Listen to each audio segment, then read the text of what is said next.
140,000 with high incentives. That's creating that critical mass that we need to help us kind of also get back and actually start paying all the taxes plus more once we get to 2030 with the incentives that we're proposing. So in East Africa, where are we in terms of the numbers? When you look at Rwanda, Rwanda has more than 50,000 EVs on the road, including vehicles and motorcycles. Uganda also has, I don't have the numbers for Uganda. When you look at Ethiopia, they actually mandated everybody, expatriates to actually have EVs. The electricity is cheap. So I think in East Africa, we are lagging behind, though we started earlier than all East African countries, but it's because on their regulatory space allows the growth of EVs in those countries. In Rwanda, for example, you don't pay duty, you don't pay VAT. The electricity is 50% compared to domestic tariffs. So I think they've created that conducive environment for that growth. So if I was to compare, I think at this point, we started earlier, but we are behind in comparison to East Africa. Here, gentlemen. Chairman, there is something that I think Ignatius should mention very briefly, which is on energy usage, because it's an important issue. And maybe you can... Yeah, that's actually what I wanted to talk about. So I know one of the questions that comes up is, if we have a high number of EVs, do you have enough energy capacity to do it? Now, at the current state, electric vehicles consume about 18 gigawatt hours of electricity in a year. Now, if we have the incentives, if we get the incentives, say this year, we'll have about, EVs will consume about 35 gigawatt hours. I think you have the incentives now. Yeah, okay, we have the... What you're defending is it's about to be taken away. Yeah, so basically... Because you already have. So, I mean, if you get more incentives for the four-wheelers, which consume more, you know, two-wheelers consume, the motorbikes consume less, okay? So if we grow this number, then the energy consumption will grow. But then one key thing that is important to mention is the energy curtailment. So from the EPRA statistics report, in 2023-2024, we curtailed 812 gigawatt hours of electricity. So that means that was electricity that was wasted. I mean, steam that was just vented wherever. Now, if you compute this, say in terms of tax revenue lost, this is about 8 trillion Kenya shillings. Now, this can be consumed by electric vehicles if you have enough electric vehicles. That is money lost in terms of tax revenue from the sale of electricity units. So this is also just to show you, I mean, beside having a high number of electric vehicles, then there are more areas of getting revenue. And all these were shared in the slides that you have. Maybe my colleague. Thank you, Chair. I would wish he also gives exact quantum on what you're saying it was lost and how it can relate to the need, the demand for EVs so that we avoid that loss. But nonetheless, to say, that was one of the questions I wanted to ask. The other question, which is very general, is what is the demand of EVs in Kenya? What is the penetration? What is the desire of Kenyans to move? And lastly, other than the response to climate change mitigation and adaptation inventions, what are the economical benefit that you say? Because asking everything you presented here is like zero-rated VAT, exemption on excise.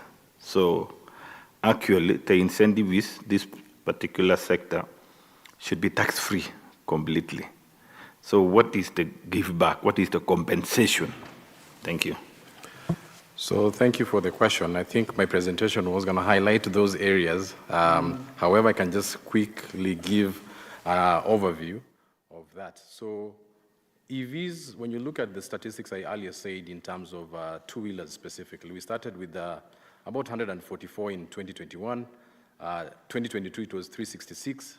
Once we got the incentives, we had a 500% increment from 366 to 2,500, just to highlight on the demand on two-wheelers. Last year, coming from 2 years ago, last year, the total registration on EV motorcycles was about 60,000. From that 60,000, motorcycles took 4862 from that registered. So we took 7% of the market share from the total motorcycles registered, just to show you the demand. Why is there demand?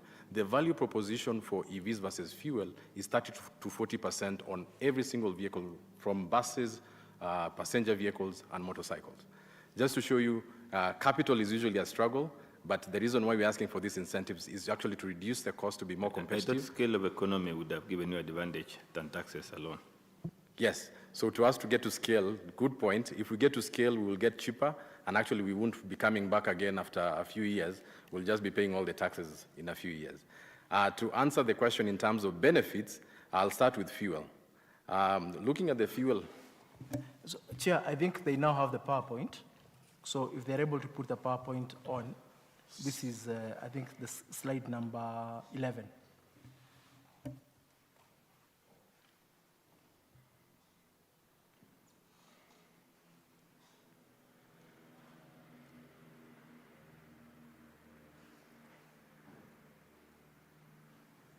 Proceed.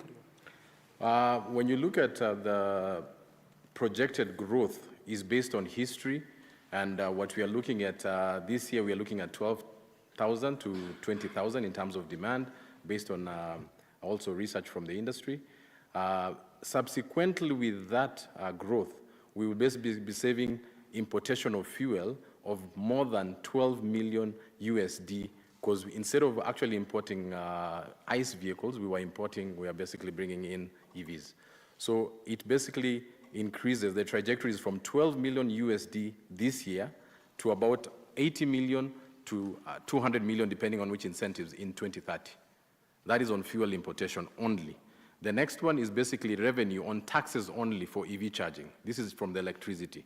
When you go to the second slide there, we are looking at EV charging will contribute to 2 million to 5 million USD based on the incentives, to about 30 million USD in 2030 as we continue growing in that trajectory. When you look at the next slide, skip the two slides, I think my colleague talked about electricity. Energy consumption. We are looking at, I think he mentioned about 813 curtailment. And how are we going to use that 813 gigawatt curtailment? The energy consumption from just EVs, which most of them charge at night, will be basically taking that 813. Our projection by 2030 will be taking about 350 gigawatts from that, which is about 40% from what is being curtailed today. So that is to give you in terms of how much you'll be giving back. They don't need to add more generating stations. Yes. Lastly is carbon credits, carbon emission in terms of the environment. I think he mentioned in terms of what is the climate change mitigation. So carbon reduction footprint, when you look at those numbers, this year we're looking at 312 tons. By 2030, we'll be getting to about between 28 and 71,000 tons. That is climate mitigation. In addition to that, those are credits that we can sell. If we were to sell it at 40,000, the subsequent slide, each ton 40,000, we are looking at a revenue that the country will be getting between 128 million to about 4 million in 2030. I don't know if I answered. I think we have done. You have done enough. I think we have heard you. You are requesting the status quo, and you want the small vehicles and tuk-tuks, and medium and heavy duty EVs. So we have heard you. We shall consider. Yes. We will get time to, I think it's a very interesting area. Maybe our clerk here should arrange another meeting when you have time so that we can discuss further. The good thing, we always have time for you, so anytime you're available, we'll avail ourselves to present. So asanteni sana. Thank you. Wakili, Thank you very much, yeah. Thank you. Thank you. Asante sana. Thank you. Okay. So let us have a HK or HK. H.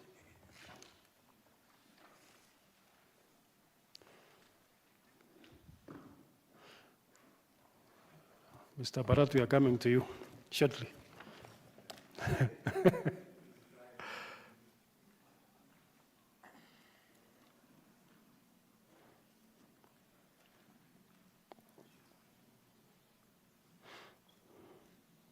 Please introduce yourselves.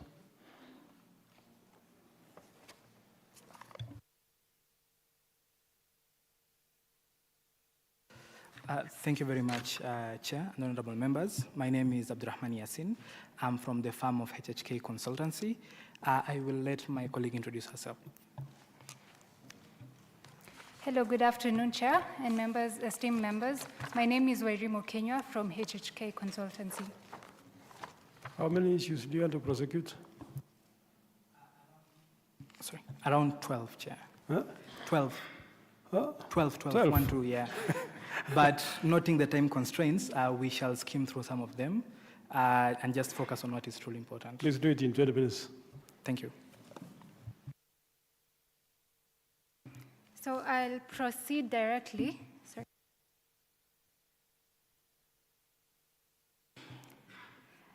So I'll go to clause 8 on the Finance Bill 2025, which proposes a 5-year cap on tax loss carry forward. While the clause may offer short-term fiscal revenue gains, there is a long-term burden that's going to be caused on these businesses, especially those that are capital intensive. So this is going to make it more burdensome for some of these businesses that need to generate, that use a lot of capital initially, and 5 years is going to be a shorter time. So our proposal is to retain the indefinite carry-forward period for tax loss to encourage investment in Kenya. I will move on to clause 27, which similarly proposes to remove the 100% investment allowance in major projects outside Nairobi, Mombasa, as well as in special economic zones. Chair, if I was to start my business in Kanyekine, somewhere far from in Central, it would be hard for me. By removing this incentive, given this 100% investment allowance incentive, it's going to be hard for me to start up. There's no incentive to start up there. So I just rather stay in Nairobi where I have access to transport or whatever, hence leading to encouraging rural-urban migration, and which is going to strain the urban areas. So our proposal is to retain the 100% investment allowance so that to encourage investment and especially to encourage regional competitiveness. Over to clause 36, which proposes to have the VAT reforms for tea and packaging materials from standard rate, which is 16%, to exempt. So this might have been put there to encourage the value addition process of packaging materials, which will end up being a burden. Exempt status input VAT makes input VAT non-recoverable, hence making this production process still value addition process still high. Hence, our proposal will be to, instead of making this packaging material exempt, we propose to have it at 0 rated so that it can incentivize this packaging in the people in the packaging materials for tea and coffee. I will still in clause 36 on the special VAT. The bill proposes to delete the section where VAT exemption for specialized hospitals development. So, Chair, if you, the rationale for this exemption was to improve the healthcare access and also to strengthen Kenya's position as a regional medical hub. But by removing this exemption, this makes healthcare difficult to access. So it is our proposal that we retain the current VAT exemption for goods used in construction and equipping specialized hospitals so as to encourage and to enable universal healthcare coverage. I will capture some of the additions that we would like to talk about in the Excise Duty Act. One of the additions is for the direct air capture machine. So a direct air capture machine is a technical equipment that is used to capture the CO2 from the environment and capturing CO2 from the environment and storing the carbon away from which helps in fight climate change. So in Kenya, Kenya is actually the only country in Africa that has this direct air capture machine manufacture, where they do the manufacturing from ground using the raw materials to now what it is, the full machine. They have employed over 60 skilled Kenyans who carry out this research development, which is a process of improving the direct air capture machine, which is also a major milestone for Kenya and with regards to environmental cleanliness. So our proposal will be to introduce a 25% excise duty on the importation of the fully built and semi-built direct air capture machine with an exemption for locally manufactured units. This is going to encourage local manufacturing of this direct air capture machine, and also encourage this industry, But for the implementation, we would propose that there is clear clarification when it comes to the HS code used, which is 8421-3910, that should capture strictly just the direct air capture machine and not affect other machines that are under the same HS code as for the direct air capture machine. So is that a new proposal to the finance bill? Yes, it's an addition to the finance bill. Okay. Thank you. This is also an addition to the finance bill, where aluminium was a leading supplier in aluminium extrusion industry. This aluminium alloy is used in windows and door frames, and currently it's operating below 50% of its capacity. And this is because of the importation of aluminium that leads to unfair competition.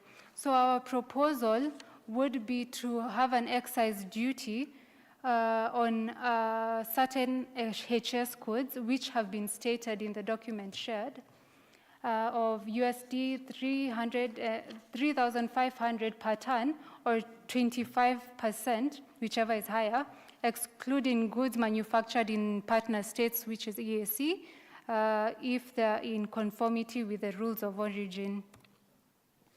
Another addition to the Excise Duty Act would be a proposal for non-refillable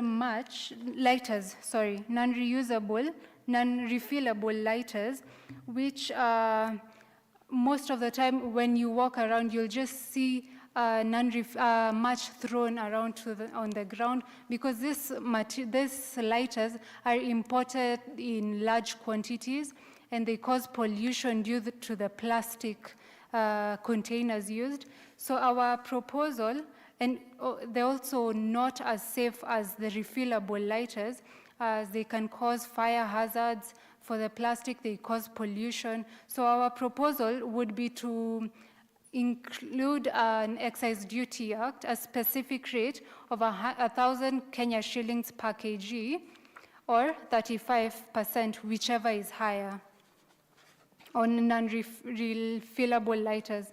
Kindly note that for the refillable lighters, it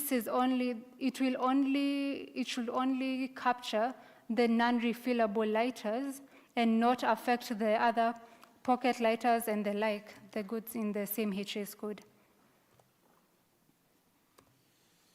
I will allow my colleague to continue.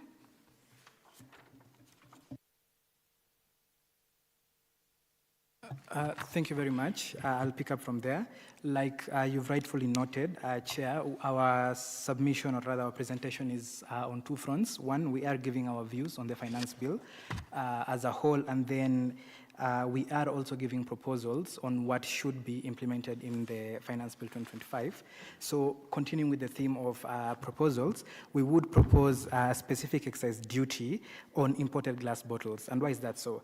So Kenya's glass bottle manufacturing industry has witnessed significant investment in the recent years, especially in support of the local beverage and pharmaceutical sectors. Now, there being the rise in the demand for glass packaging is typically driven by consumer health consciousness, sustainability goals, and industrial growth. Therefore, as a result of this, the industry has built strong links with the agricultural sector in terms of juice packaging, the health sector, and the FMCG sector. Now, despite this growth, the industry, like any other, is facing challenges. And basically, the sector is facing mounting pressure from unregulated imports of cheap, ready-to-use glass bottles, which are preferred by bottlers due to their low cost, resulting in dependency on foreign packaging, thereby threatening the viability of the local manufacturing. And as a result of that, we would therefore propose a specific excise duty rate of $350 per metric ton on imported glass bottles to supplement the current 35% duty rate, which is in place. So the applicable duty will be whichever is higher. And why are we saying that? Why are we making this proposal? Well, it might not be known, but many of the glass bottles used in Kenya can be produced locally using both virgin and recyclable inputs. However, low-cost imported bottles are displacing the demand for local production, fracturing supply chain, and discouraging domestic sourcing, which is why we need to safeguard this sector. Additionally, local manufacturers have invested heavily in automated furnaces, energy-efficient kilns, and cullet processing lines. These investments require predictable demand to remain sustainable, without which these producers risk scaling down operation. Additionally, an over-reliance on imported bottles exposes Kenya to global shocks like shipping delays, container shortages, or geopolitical disruption. This is why we need to build local capacity to enhance resilience and avoid such vulnerabilities. Lastly, unlike local bottles, rather bottles which are produced locally, bottles produced locally have recycling in mind, and on the contrary, imported bottles are not standard in color, design, and are therefore excluded from the otherwise used recycling streams. Any other additional environmental benefits include the quality and safety standards which the Kenya Bureau of Standards assure, and this will go a long way in supporting Kenya's extended producer responsibility commitments, which it has entered into. Now, that is our submission on the glass sector. I shall move on to the paper industry, and on this, we seek to introduce 3 clauses, which we shall get to. But before that, it is worth noting the significant strides Kenya has made recently in terms of its paper industry. At the moment, Kimfei has secured funding from NoFund and I&M Bank to establish a recycled paper manufacturing facility in Tatu City. The East African Paper Mills has increased its production capacity to 100 tons per day, and the Competition Authority of Kenya has approved a joint venture between